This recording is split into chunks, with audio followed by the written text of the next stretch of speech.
Hello and welcome, I'm Mystical, this is Mystical Gaming. Grab yourself a cuppa, we are jumping into Watch Your Realms and we are looking at stage 4, Hidden Chamber. Now we're going to 4-star it as well, okay, so there's a couple of things you have to go over to 4-star it. Reducing the hero limit by 4, that's not an issue, it gives us a 6 hero team, that's not an issue for us whatsoever. And the bottom one there, increasing all enemy units CC by 90%, no, not an issue, we're not going to put any CC on them, so we can tick those straight off. Adding 4 patrolling Infernal Clerics to the battlefield, that does become an issue for us, as the Infernal Clerics can be problematic at best.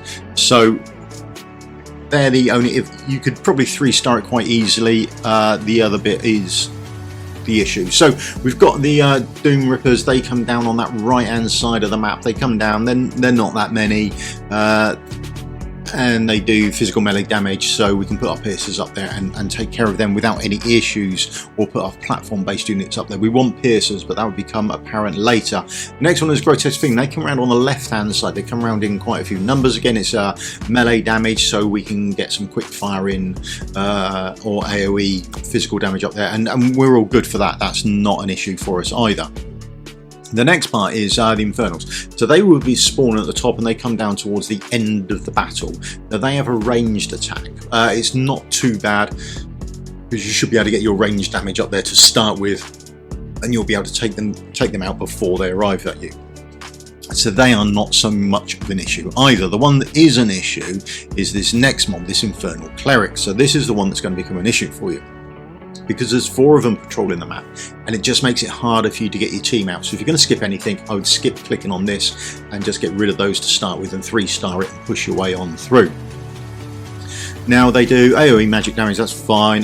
They do fireballs, and they do it at a target within 3 tiles. So they've got this 3-tile range, they hit you with fireball, and there is a relatively high chance of inflicting burning on you. Now that's the only issue with it, to be honest. If they hit you, that's a bit of a pain. You can sort of get through it. If they put the burning on you, that tick damage is quite bad. So the team we're going to be using will be Torador, because he's a Lord, and he's I need a tank in there, or at least a very tanky fighter, so he covers off that slot. He's a replaceable. Yes, you could replace. Sun Wukong is replaceable, but he fits in with the Nightmare faction that we've got going on, because we've got Torador as Lord. And then we've got Hattie down there. Is she replaceable? Yes, just about, maybe, possibly with another invisibility champion, or by not choosing the Infernal Clerics. That'll become clear in a minute when we start the fight. After that, we've got some piercers. We want to pierce a Lord, you want that ranged attack, and then you want 2 good piercers. I've gone with Ivar because that covers one of the spots there, being a Lord and a decent piercer for me. And then I've got Silas as well, so that comes out, and then I've got my healer. So that is pretty much the 6 hero team for us. Now, placement of everyone, let's just get me out of the way quick. Now, hopefully that should do. Now, first one down is Hattie. We place Hattie down straight away. Now we place her down there. Now you've got the Infernal Cleric just doing his patrol there. Now as they come across, if you're a little slow at putting Hattie down, they will hit you, because you get within that 3-tile range. They notice you before you go invisible. It's a bit weird sometimes, and I can take a hit off it. If they place that burn on there, then I die and have to restart it. So you might have to play around with that as your match goes on. So that's her place down.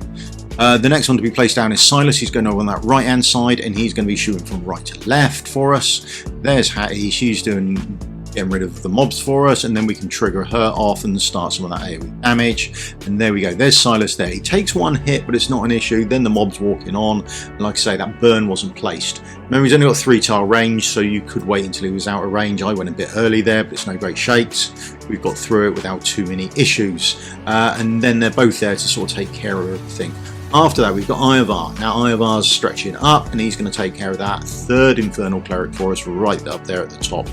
Now, once that one's gone, I am waiting on Silas. I am waiting on Silas's ultimate for the Doom Rippers, I think it is, that come down on that right hand side. There's the first one. There should be 2 of them. So you can hit his ultimate relatively early, as long as you kill both of them off. Once both of them are killed off, then you can sort of get rid of him, really. And then we can get ready to respawn him. So there he goes, he's starting to attack that one. His ultimate's triggered off. I've triggered it off relatively early. As long as I've got enough time to get the next one to come around in his ultimate, it's all fine. There we are. So that's most of it done. We're now just placing our mobs down. We've got rid of that one. There we go, that's the last one done. We can recall Silas. We want to recall him as quickly as we can. We can then put our healer down. Healer's going to cover off our fighter and our tank, whoever you've got. And then we've just got to wait a minute for Silas, because Silas is going to be placed where Ivar is, but on that right hand side facing up, because we've still got that 4th Infernal Cleric to get rid of. That's what he's going to be doing. Now on that right hand side, the mobs don't come around that often, so it's a bit easier for him. Now Ivar's just over there. He's quick fire and attack. We've got those mobs that come down. They come down in numbers, not enough to overrun you, but enough to be sort of aware that you might want to have a quick fire going down there. So again, Hattie, she comes in absolutely fantastic there. If you are getting overwhelmed, you can just do your AoE and she can use her ult there to actually get rid of everyone, so that's quite nice. But essentially with Sun Wukong there and the clones, they seem to slow everything down for you, and it's not too much of an issue. We've got another 4 or 5 seconds left before we can get Silas back up, and then Silas can come back up and he'll be facing up the map this time, and now he can reach that Infernal Cleric up there for us, which is nice. So he's facing that one up there. I'm just having a look at where Sun Wukong can hit as our mobs come across from the right, and it's pretty much plain sailing from there, as long as you've got enough firepower to take everyone out.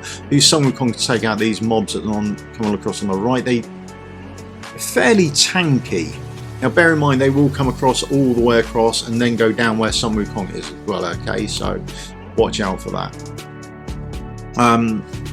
Other than that, it's a straight little nuke fest. Once you set everything up, you've got your healer. They can put a little bit of a debuff on you for anti-healing or a slow down or healing, but with Eloin you can dispel that, so that's not such an issue for you. Then of Eloin, maybe one of the other sort of dispel healers would work out for you as well, so anything like that. But it's relatively plain sailing once you've got the initial start. If you can get rid of the bottom 2 Infernal Clerics at the start early on enough, then it's easy going for you. It's nothing that you should overly worry about. If you've got this far in it, then your account should be at a point where this isn't going to be an issue for you to clear, I don't think. And certainly if you haven't got Hattie, then that may cause an issue for you, but then I would 3-star it and just move away from that. But there we go, that's it, 4-starred, all done and dusted. Wasn't too hard once you sort of got the format of where everyone's going down. It wasn't overly bad. Gearing wise, I don't think people are overly geared. There we go, got Guardian set on. It'd be HP straight down there. There we go, HP, and HP percent, yeah, there we go. It's not I don't think the set's too bad. Skills aren't all done. And he's not awakened. Artifact on, Bastion Ring as normal. Sun Wukong, probably, like everyone, got him in some of your best gear because he is fantastic DPS. So that's about it. He's in probably some of your better gear. Skills are all done. He is fully awakened. I don't think you need him that far done. And then he's got his own exclusive artifact on. Hattie, what's she got on? I don't think she's massively geared. There we go, strangely enough, Aegis Wrath, which is odd, yeah. Might do a bit better if you have Infernal Roar on her. Or no, Infernal Roar doesn't, right, bear in mind Infernal Roar doesn't work on a bounce, doesn't work on a ultimate, so go careful with that. And then I put Spirit Siphon on. I didn't go for her exclusive. I don't care about the extra 20% damage. It might have been worth it, but I preferred the extra attack. So there you go, run with whatever you deem necessary on there. There's Ivar. He's got his gear on. He's fine. Yeah, it's nuke stuff, not a problem. And then Silas, he'll be in Infernal Roar. There's gear on him. Nothing special there. Skills are all done on him. He is awakened. I've got an A3 Silas now, so that's quite nice. An artifact on. He's got his own artifact on. I've managed to pull loads of them, so that's a bonus. And then Eloin, I don't think she's in anything fancy, so she's in should be in Invig set as opposed to anything else.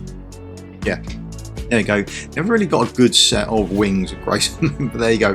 Her skills are all done. I've got her up to Awaken 3. I don't think that matters for this.